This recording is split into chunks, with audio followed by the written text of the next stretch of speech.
Donc, aujourd'hui, j'aimerais vous partager un sujet qui m'a fasciné, mais aussi choqué, que j'ai beaucoup médité dessus. Et c'est un sujet qui est très pertinent parce qu'en fait, c'est un problème qu'on vit depuis des millions de vies. Oups, c'est ça? Ah, ok, ça y est. Donc, le sujet d'aujourd'hui, c'est notre faux ego, notre compagnon constant et plus grand fauteur de troubles.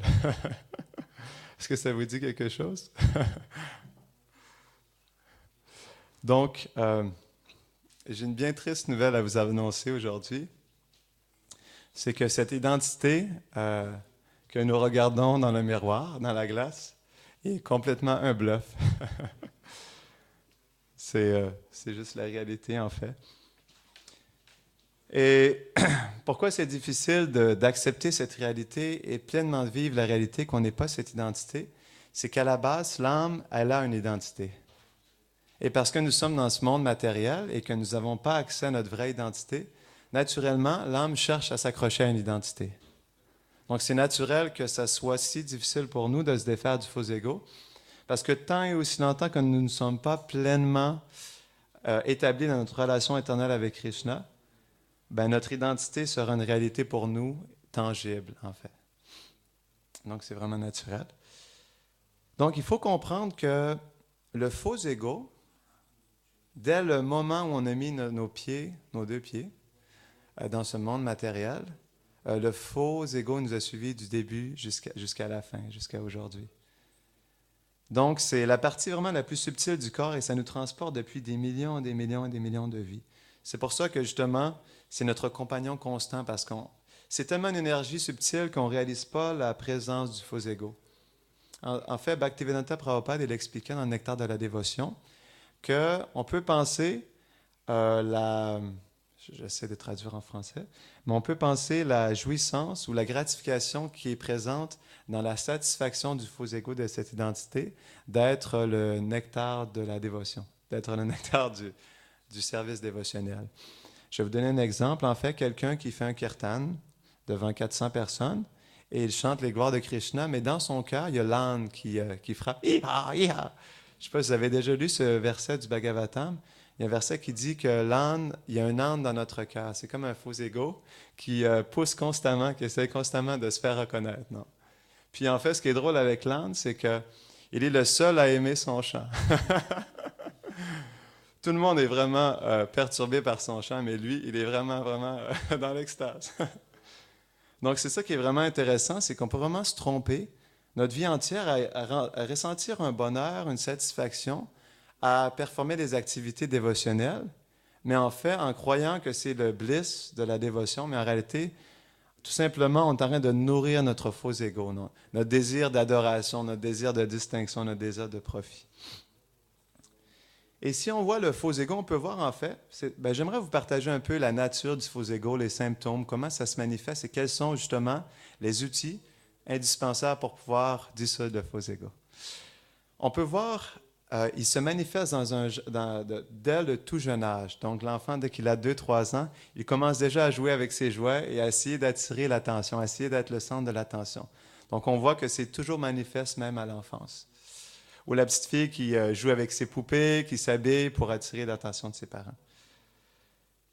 Et ben, ce qui arrive aussi avec le faux ego et pourquoi c'est une situation complexe pour nous, l'âme conditionnée, c'est qu'en fait, le faux ego dû à nos vies passées et à toutes les différentes identifications qu'on met par-dessus ou tous les différents chapeaux qu'on met sur notre tête, euh, cette couverture-là devient de plus en plus épaisse par tous les chapeaux que l'on porte. On commence, on est un enfant, non? Un être humain.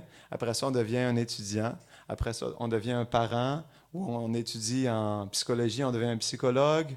On devient un grand-père, une grand-mère. On devient un joueur du club de bowling. Je ne sais pas si vous avez ça ici en France, de bowling. Ouais. Donc, on voit qu'à travers notre vie, on se crée toutes sortes d'identités et justement, ça renforce notre faux ego.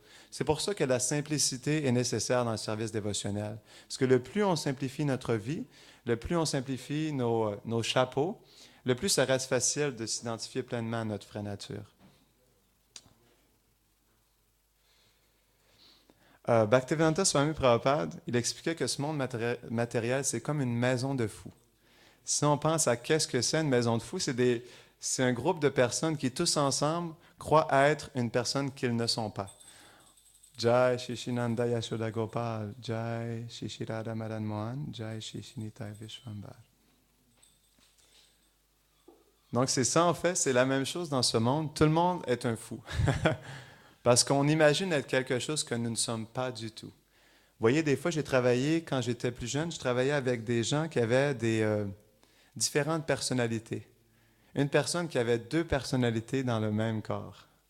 Donc, elle était à la fois une actrice d'Hollywood et à la fois une jeune fille de 8 ans. Donc, mais ça, c'est pas juste qu'elle, elle avait un trouble de personnalité, mais on a tous un trouble de personnalité en réalité, non? Donc, une autre analogie de Bhaktivedanta Swami Prabhupada expliquait, c'est comme une performance sur scène absurde. Dans une vie, les rideaux s'ouvrent. On est un homme d'affaires à Wall Street. Les rideaux se ferment. Les rideaux s'ouvrent. On est une mère africaine avec 15 enfants. Les rideaux se ferment, les rideaux s'ouvrent. On est un quêteur dans la rue. Non, les rideaux se ferment, les rideaux s'ouvrent. On est un chien. Non? Donc, c'est vraiment un drame absurde parce que, justement, vie après vie, on vit ces différents drames et on s'identifie complètement à ces drames-là. Mais pourquoi je parle du faux ego, en fait, c'est parce que le faux ego est vraiment le frein à la compréhension de notre vraie identité.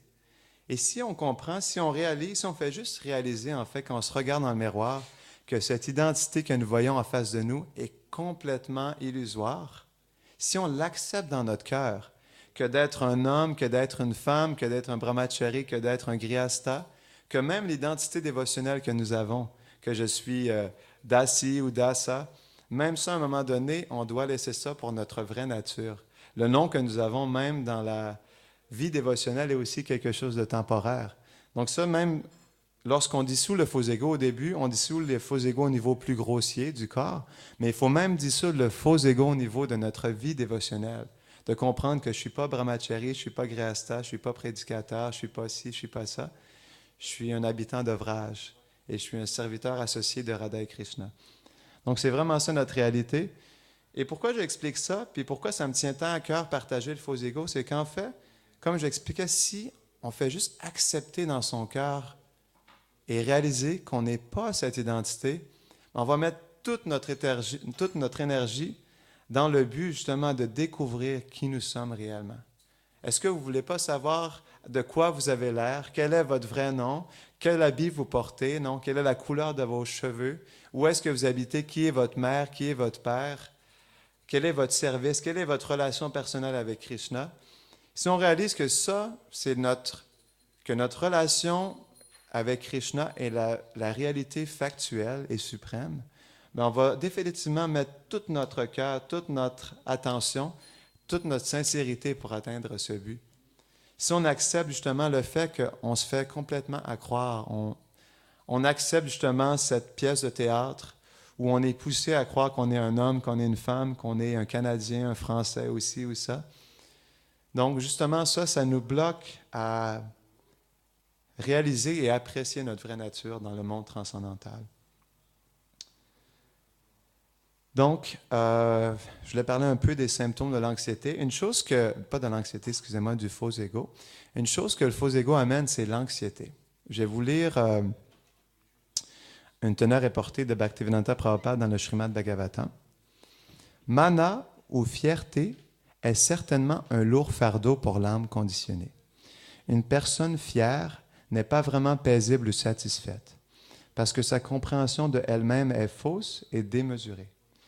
Quand un serviteur du Seigneur devient asat ou irréligieux, le Seigneur le sauve de l'impiété en brisant le faux prestige qui l'a amené à être offensant ou pécheur. Donc, on voit justement le fait qu'on s'identifie à cette personne et à tout ce qui nous arrive, aux choses personnelles qui arrivent à ce corps, aux situations du mental, à nos relations avec les autres.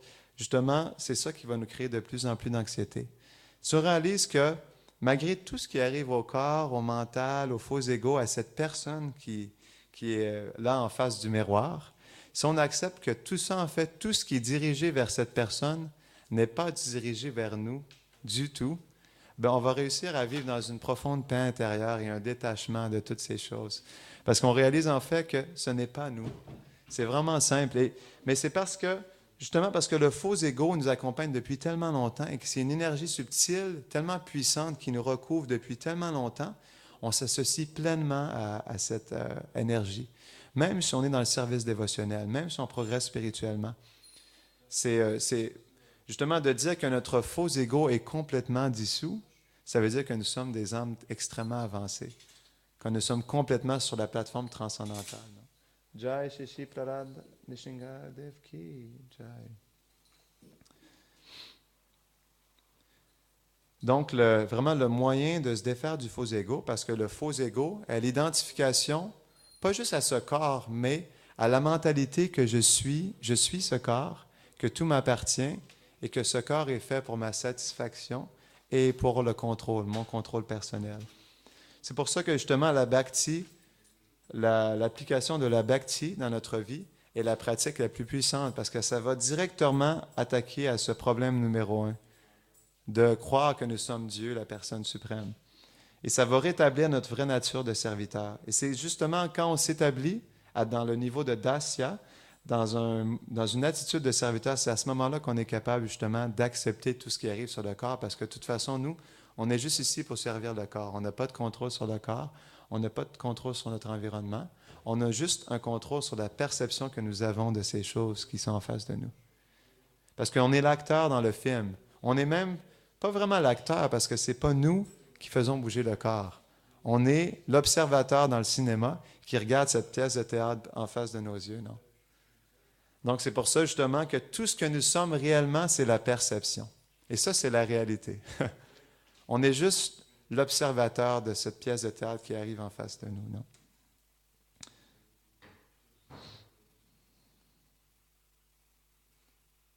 Donc, Krishna, dans la Bhagavad Gita, dans le 18e chapitre, verset 58, il donne 2 choix à Arjuna, qui peut agir sous son ordre pour pouvoir justement recevoir sa miséricorde et voir la réalité telle qu'elle est, ou il peut agir sous l'ordre du faux ego. Et il dit, si tu agis sous l'ordre du faux ego, tu seras perdu. Et en fait, c'est pour ça justement que tout le monde est complètement pris au piège par le faux ego parce que dans l'ère du Kali Yuga, un des symptômes de Kali Yuga est la spéculation mentale, où on spécule justement sur la réalité, spécule sur notre propre personne, où est-ce que nous sommes rendus. Et même ça, justement, ça se transpose aussi dans le service dévotionnel. On sert les Vaishnavas, on sert le maître spirituel, mais on a une certaine idée de ce que nous sommes. Donc, cette idée, selon à quel point le faux ego influence notre perception, va être fausse ou réelle. C'est pour ça, justement, que de recevoir l'association du maître spirituel et d'être, justement, de se faire ouvrir les yeux par le maître spirituel, ça nous aide à réaliser pleinement où nous sommes rendus dans la bhakti et de voir justement à quel point nous avons dissous ou pas le faux ego. Donc, je pourrais dire qu'il y a 2 outils qui sont vraiment indispensables pour pouvoir... il y a plusieurs outils, mais je vais vous en partager un maintenant. Il y a un outil qui est vraiment indispensable pour pouvoir justement percevoir le faux ego et pour pouvoir comprendre comment il se manifeste dans notre vie personnelle. C'est justement les instructions de Krishna. C'est les shastras, les Écritures. Les Écritures nous aident justement à voir, à comprendre qu'est-ce que le faux ego, comprendre comment il se manifeste et comprendre justement comment l'âme est influencée par le faux ego. Lorsqu'on se met justement à cultiver cette connaissance en lien avec le service dévotionnel, avec l'association des Vaishnavas, cette connaissance devient une réalisation dans notre cœur et on arrive justement à percevoir comment le faux ego justement arrive à nous donner des claques. Constamment, jour après jour, nous donne des claques et nous pousse justement à accepter ce qui arrive au corps, nous pousse justement à vivre les conflits personnellement. Donc, le faux ego est l'ennemi principal en dehors du mental non contrôlé. Nous nous identifions tellement avec lui. C'est pour ça, justement, que dans la vie dévotionnelle, on n'a pas le choix de profondément développer l'attitude de serviteur, parce que ça va vraiment être ça, à travers le chant du Mahamantra et le service de Vaishnava. C'est vraiment ça qui va, justement, dissoudre le faux ego. Il ne s'agit pas juste de se défaire de notre ego, mais de rétablir notre vrai ego. Et l'ego réel est d'être un serviteur humble, un humble serviteur des Vaishnavas.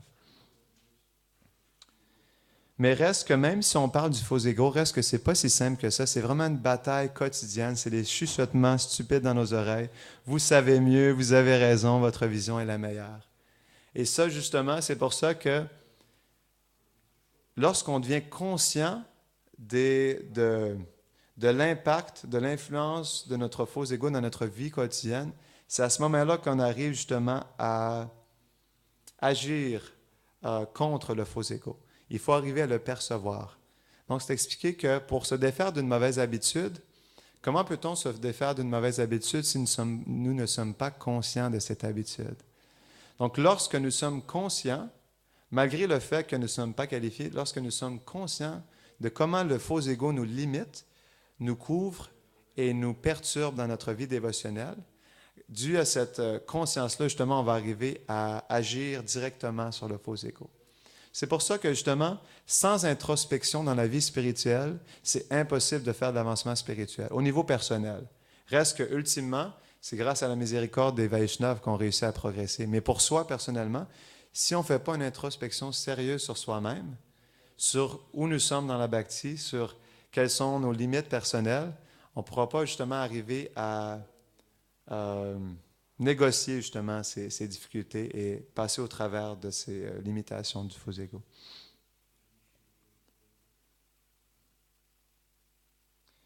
Puis une réalité aussi avec le faux ego, c'est qu'en fait, pourquoi justement c'est vraiment un ennemi de la bhakti, c'est qu'on gaspille tellement d'énergie dans le faux ego.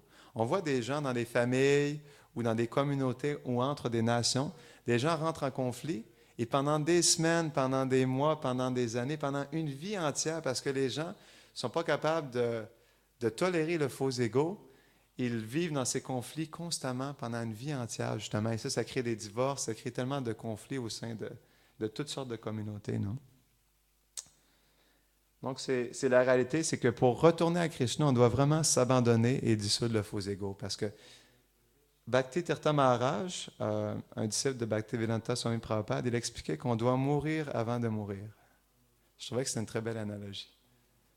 C'est que justement, cette identité et l'influence du faux ego qui nous pousse à être le centre d'attention, à vouloir justement recevoir l'intérêt pour soi, à vouloir justement être glorifié, à ce que justement les autres soient là pour notre service, c'est cette mentalité-là justement qui nous bloque à retourner à notre vraie nature. Donc, j'avais pris quelques notes juste pour partager différents principes avec vous. On parle souvent de la plateforme humaine ou animale qui est de manger, de dormir, de s'accoupler, de se défendre, mais on ne parle pas beaucoup de l'aspect de se défendre. On pense que se défendre, c'est plus justement se défendre physiquement, mais ce que réellement se défendre veut dire pour l'être humain, c'est se défendre, défendre son faux ego. Parce qu'en fait, c'est l'aspect le plus subtil de cette fonction humaine-là, justement, de défendre le faux ego. Répondre, avoir le dernier mot, être bon même si on a tort. Parce qu'en fait, la mentalité Vaishnave, c'est que, la mentalité d'un Vaishnave, c'est que même s'il a tort, ou même s'il a raison, et il se fait justement, il se fait attaquer ou il se fait juger ou critiquer, il est prêt à l'accepter parce qu'il comprend que tout est là selon la miséricorde de Krishna, que tout arrive selon la sanction de Krishna. C'est ce qui fait qu'il est prêt pleinement à accepter toutes les situations provocantes dans sa vie parce qu'il réalise que c'est Krishna qui est derrière tout ça. C'est pour ça que le dévot, le Vaishnava, ne prend jamais d'offense parce qu'il réalise que ce qui m'arrive en ce moment, c'est parce que dans une vie passée ou dans le passé, dans cette vie, j'ai fait quelque chose qui m'a poussé à vivre cette situation. C'est comme ça que le monde matériel fonctionne, c'est le karma. Chaque action dans les plus moindres détails que nous avons performées nous pousse à vivre plein de situations vraiment dans les moindres détails, justement, en ce moment, dans le présent. Que ce soit quelqu'un qui nous parle injustement ou que, justement, on a une situation difficile avec le corps, toutes ces réactions-là viennent à nos actions passées. Donc, quand on accepte cette réalité, on est prêt à tout vivre ce qui nous arrive et à l'accepter comme la miséricorde de Krishna.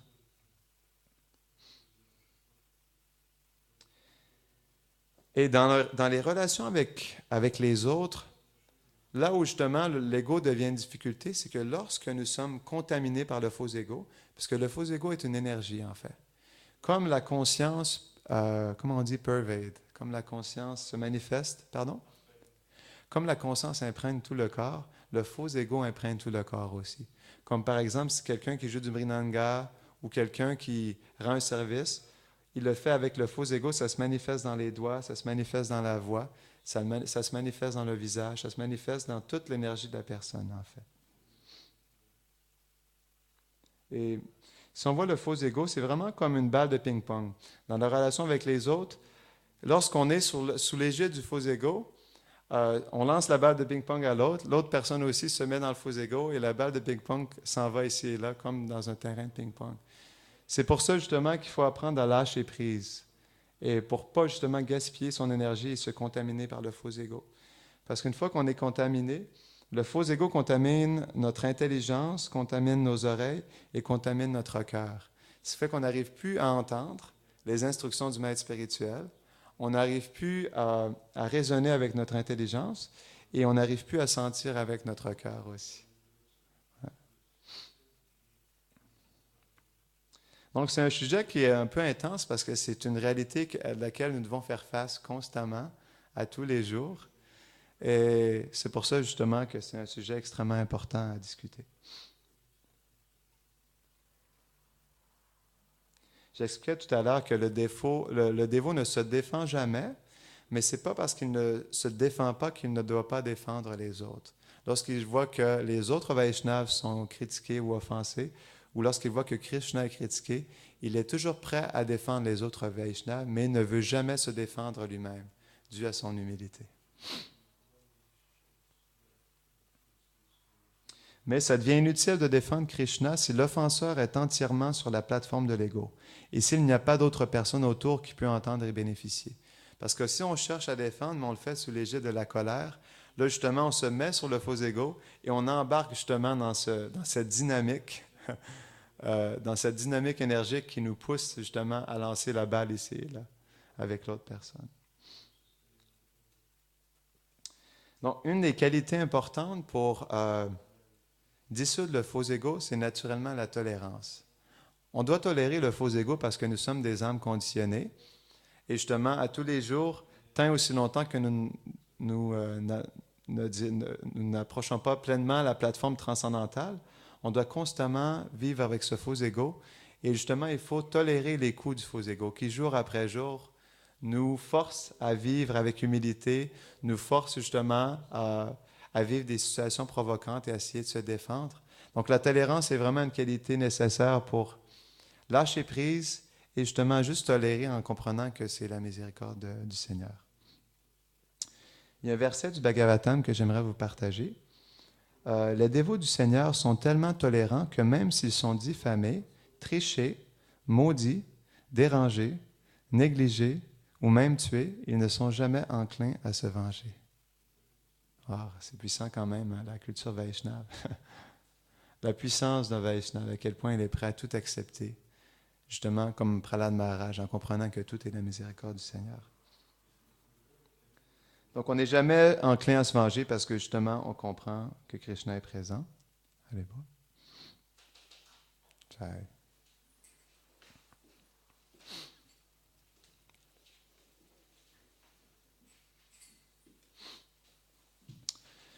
J'aimerais vous lire un autre tonnerre est porté aussi. Nous devrions toujours nous rappeler que si quelque chose arrive par arrangement providentiel, nous ne devrions pas être très désolés. Plus nous essayons de rectifier de tels retournements, plus nous entrons dans la région la plus sombre de la pensée matérialiste. Donc ça, je trouvais que c'était vraiment intéressant comme commentaire parce que ça explique que, justement, le plus on essaie de se défendre lorsque les situations provocantes arrivent dans notre vie, le plus ça développe la conception matérialiste des choses, que nous sommes en contrôle et en jouissance des choses. Donc je trouvais que c'était quelque chose de vraiment intéressant. Que mieux vaut justement tolérer, parce que tolérer nous aide à revenir dans notre attitude de serviteur. Un commentaire dans le 11e chant du Bhagavatam, le chapitre 19. La tolérance signifie supporter patiemment le malheur, tel que celui provoqué par les insultes ou la négligence des autres. Donc encore là, ça montre justement comment la tolérance nous aide à lâcher prise sur les situations et développer justement l'humilité.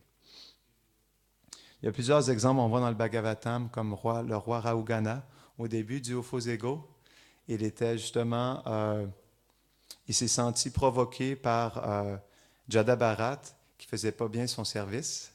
Il a commencé à le disputer, à le châtier, mais après ça, il a réalisé que Jadabharat était une âme réalisée et a arrêté de se défendre et justement, avec humilité, a réussi à écouter les instructions de Jadabharat. Donc, il y a plein d'exemples dans le Bhagavatam, comme Daksha aussi, où justement, quand on rentre en conflit sur le faux ego, entre Daksha, justement, et Shiva, il y a eu un puissant conflit qui a créé une situation assez unique. Je ne sais pas si vous avez déjà entendu l'histoire de Daksha. Haridas Thakur aussi est un merveilleux exemple de tolérance. Il a été amené, forcé justement, dans 22 différents marchés, il se faisait tirer avec des cordes.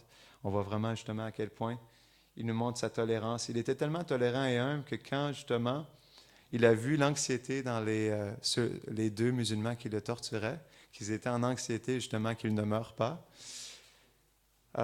il leur a dit est-ce que vous voulez que je meure Est-ce que vous voulez que je meure? Parce que je vois que si, justement, je ne meurs pas, peut-être que ça va créer des difficultés pour vous. Peut-être que le roi va vous châtier, justement, parce que vous n'arrivez pas à faire votre service.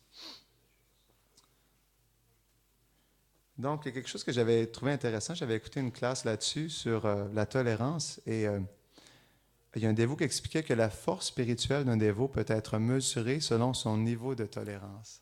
C'est vraiment la vie du Vaishnava, la personnalité du Vaishnava va vraiment à l'encontre de la personnalité matérialiste où on cherche justement à se faire glorifier, où on cherche à avoir une position, où on cherche à être fier. Et ça montre justement comment le fait de tolérer, le fait d'accepter avec humilité ce qui nous arrive, ça nous aide justement à développer justement la compréhension que Krishna est présent dans notre vie. Mais on voit que seulement un dévot peut être tolérant parce qu'il voit que Krishna est présent dans sa vie, puis il réussit justement à apprécier sa présence, puis comment il l'aide à transformer sa vie. Il y avait un autre verset, je vais vous partager. C'est dans le 11e chant aussi.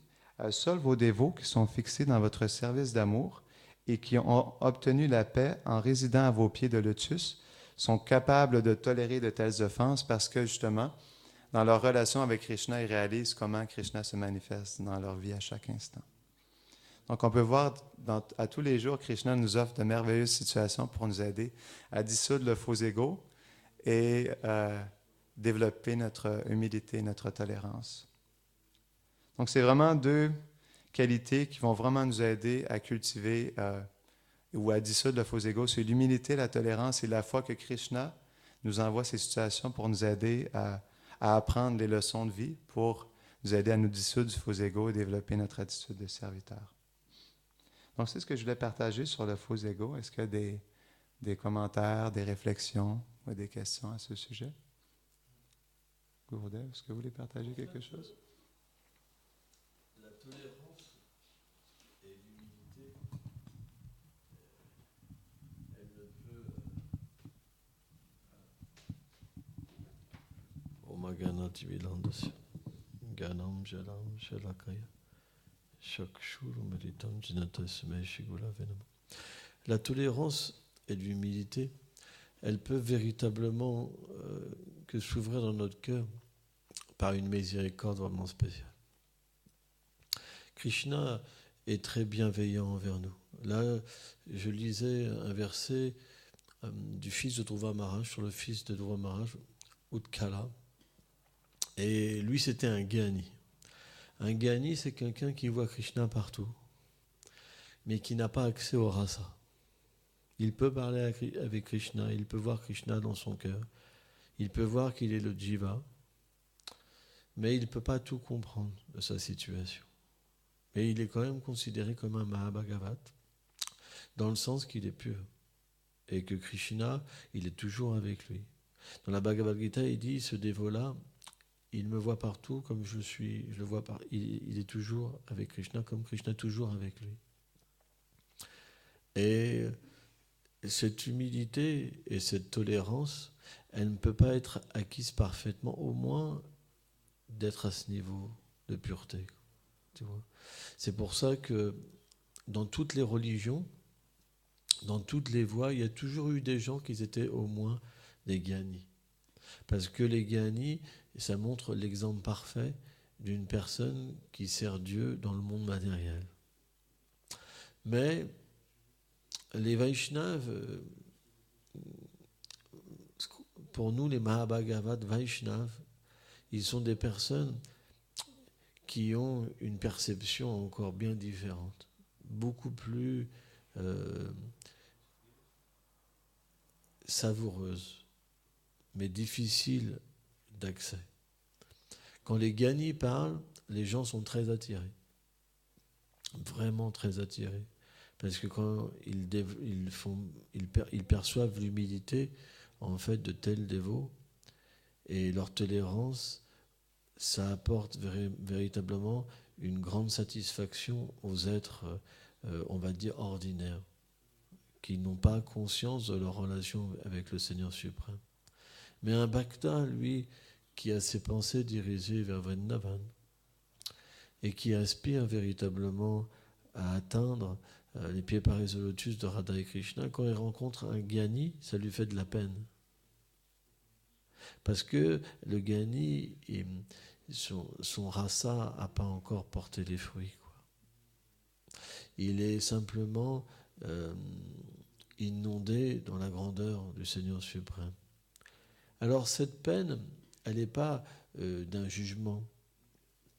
Elle est que il ressent que Krishna n'est pas présent dans sa pure forme transcendantale dans le cœur de cette personne-là. Un Vaishnava, il ne peut prendre plaisir, obtenir de la satisfaction que simplement si il peut sentir la miséricorde de Srimati Radharani. Donc, au début de notre vie spirituelle, on atteint ce stade où c'est une sorte de chantaras.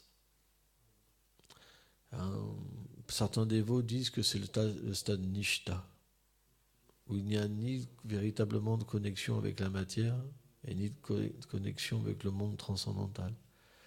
On devient comme une personne qui observe le Seigneur à travers le service de dévotion, à travers un engagement indéfectible, et aussi à travers le fait de vouloir le bien de tous les êtres, en fait. Mais la différence, c'est que par la grâce des purs dévots, quand on progresse dans les stades de Ruchi et Shakti, au lieu de rester simplement en relation avec cet aspect d'instructeur du Seigneur suprême, Chetaguru, Krishna se révèle en tant que le Rasaraj. Ça veut dire qu'il attire son dévot, il le sort de cette conception du gyan. Il l'extrait du gyan pour qu'il devienne complètement avide de nectar.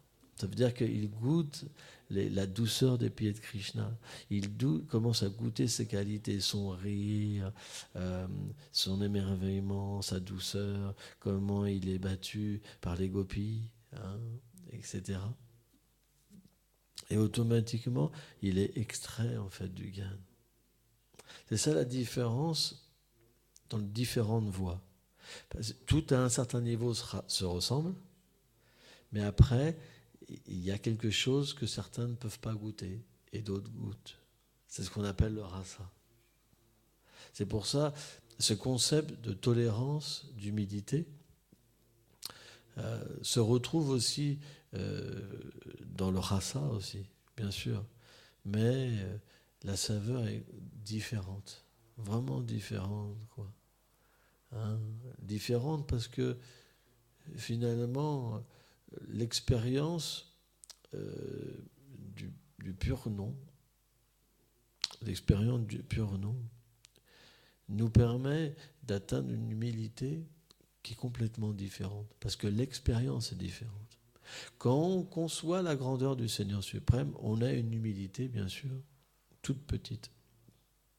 Mais quand on conçoit le royaume de l'amour et le degré de l'amour et de la douceur qu'est Vrindavan, c'est une autre sorte d'humilité. C'est pourquoi l'humilité, selon le rasa, selon comment le Seigneur se révèle, elle a une nature, la tolérance aussi. Par exemple, si on voit des bouddhistes, il y a cette tolérance, il y a cette humilité, c'est impressionnant. Mais elle est en relation avec la neutralité. Ça veut dire que le Seigneur ne se manifeste même pas dans leur vie. Pourtant, il est derrière toute chose. C'est lui qui donne tout, les qualités et tout. Donc, ils ont cette réalisation et ils ont une tolérance et une humilité appropriée, qui est forte et réelle. Quand on voit des maîtres bouddhistes, c'est impressionnant. De la même manière, quand on voit, comment dire, des gens qui sont plus reliés avec l'âme suprême, ça veut dire qu'il y a un concept de créateur, de mainteneur et d'annihilateur, et qu'il se dédie au Seigneur suprême et que ce Seigneur se révèle comme le créateur, il y a aussi l'humilité et la tolérance. Mais il commence à avoir un rasa. C'est le rasa de neutralité dans le sens qu'il y a une relation de service, mais qui ne peut pas véritablement s'opérer à travers des échanges, mais à travers le Créateur, à travers sa création, à travers le désir d'aider ses enfants, ses fils, etc., etc. Et puis, graduellement, il y a différents races, on sait, Dasya, Sakya, Vatsalya, et plus le Seigneur se révèle après avec une conception qui est au-delà de l'univers matériel, et plus l'humilité et la tolérance va prendre des saveurs différentes, jusqu'à atteindre le plus haut, qui on sait Madhurya Rasa, par exemple. Donc, c'est la même base, mais il y a des éléments qui s'ajoutent dus à une révélation différente. C'est pourquoi certains disent tout est la même chose. Shanta, tout est la même chose. Mais après, plus le Seigneur se révèle, et plus c'est différent. C'est pourquoi les êtres ordinaires qui ne peuvent pas être introduits au rasa parce qu'ils n'ont pas de connexion avec des purs dévots et qui ne respectent pas les purs dévots, ils ne peuvent pas comprendre tout ça. Et ça ne sert même à rien d'en parler parce que ce n'est pas possible. Si quelqu'un, par exemple, est dans la réalisation du Brahman, il vient dans un temple, il vient à Vraj, pour lui c'est le Brahman partout. Vous comprenez ? Parce que le Seigneur se révèle comme ça pour lui. Parce que c'est son désir. Donc c'est sa vérité. C'est ce qu'il voit. C'est ce qu'il expérimente. Donc on doit comprendre que ce Seigneur, il révèle véritablement notre désir. Il comble tous les désirs. C'est pourquoi c'est une belle méditation, la tolérance, l'humilité. Parce qu'elle existe dans toutes les sociétés. Hein. Même les matérialistes ont de la tolérance et de l'humilité. Vous comprenez ? Parce que c'est des qualités de l'âme. Elles existent en l'âme et elles se révèlent dans la matière d'une manière pervertie. Mais elles existent, c'est une conception d'humilité, une conception de tolérance. Vous comprenez ? Et plus on va vers la réalité de l'âme, plus l'âme manifeste au contact de la vérité absolue cette tolérance et cette humilité. Voilà, je voulais juste te dire une petite chose comme ça. Tiens.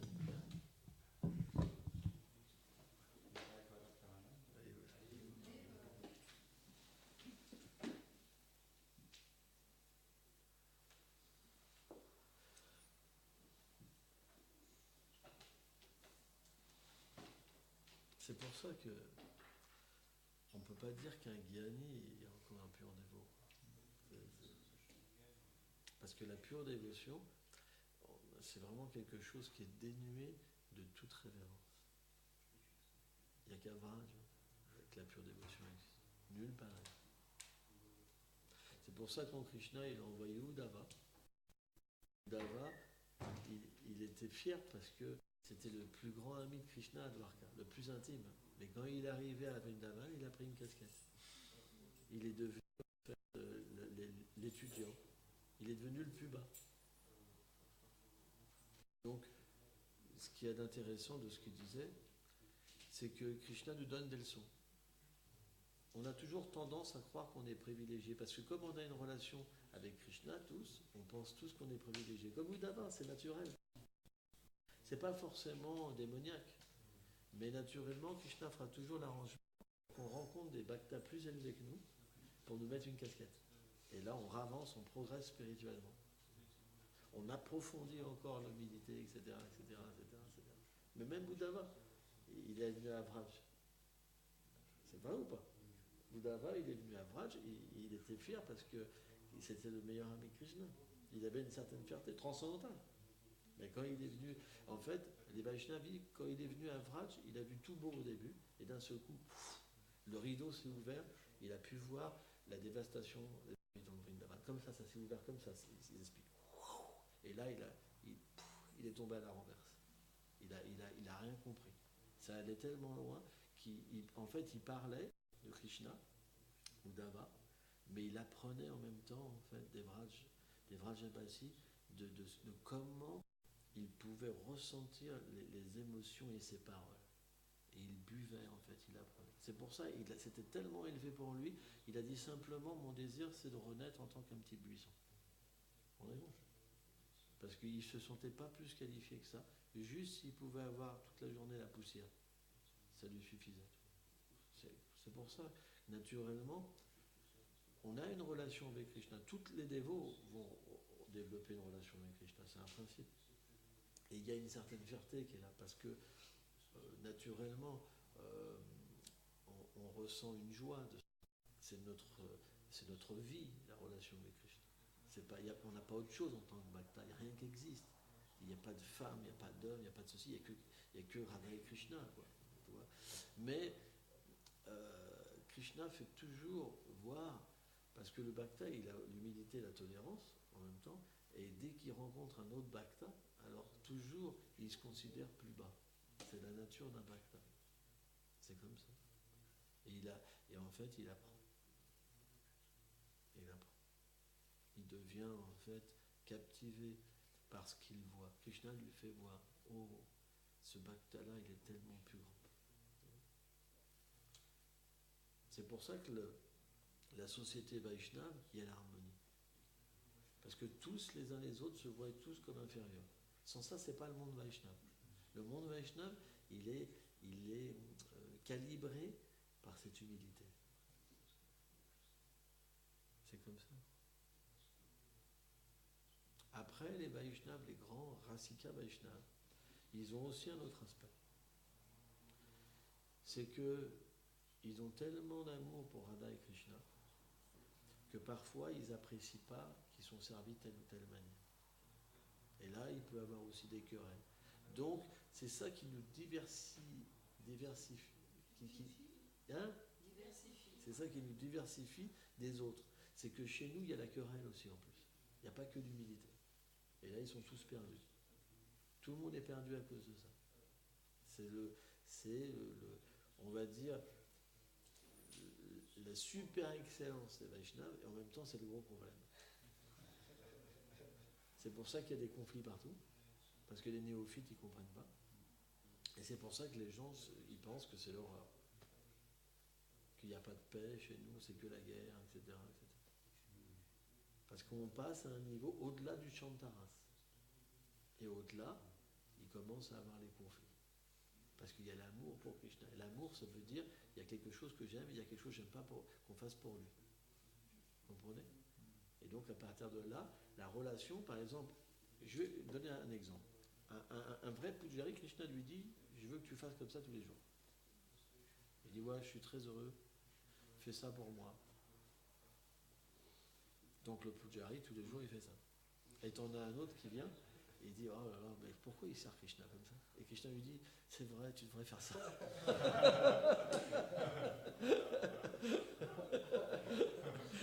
C'est Krishna comme ça. Et donc l'autre Pujari, là, il dit, mais pourquoi il fait ça? Et puis il commence à critiquer, vous voyez, il ne comprend rien de la bhakti, tout ça. Et puis crac, il y a un conflit. Et puis ça peut être vraiment un conflit. Hein. C'est-à-dire deux purs dévots, ils peuvent vraiment être entrés dans un conflit. Hein. C'est comme ça. Les Vaishnavas sont comme ça aussi. Bhaktivedanta sur les Prabhupada et ses frères en Dieu, ils se querellaient vraiment comme ça. Hein. Mais heavy. Hein. J'ai lu des choses. Hein. Voilà. C'est pas évident à comprendre. Parce que c'est la nature de la pure dévotion. Ça veut dire qu'à un certain niveau, quand les dévots sont très avancés et qui peuvent directement parler avec Radha et Krishna, les servir en Swarup, etc., il y a possibilité de conflit. Quand ça se remet après sur le plan matériel aussi. Voilà, dans ce monde. Quoi. Et ça, les gens normaux, ils sont perdus. Les gens peuvent comprendre maximum Shanta. Le Shanta matériel, pas spirituel. Pas les vaches, le Goloka Vrindavan, ou la flûte, ou Krishna, etc. On parle du Shanta en relation avec l'univers matériel et le Créateur.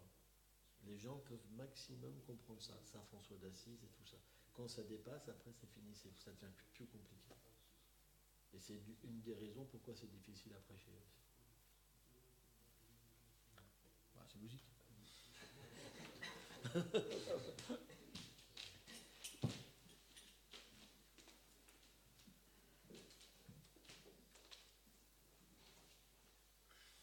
La Vaishnava, il va dire pourquoi ils font comme ça. Ah bah ça c'est pas de la pure dévotion.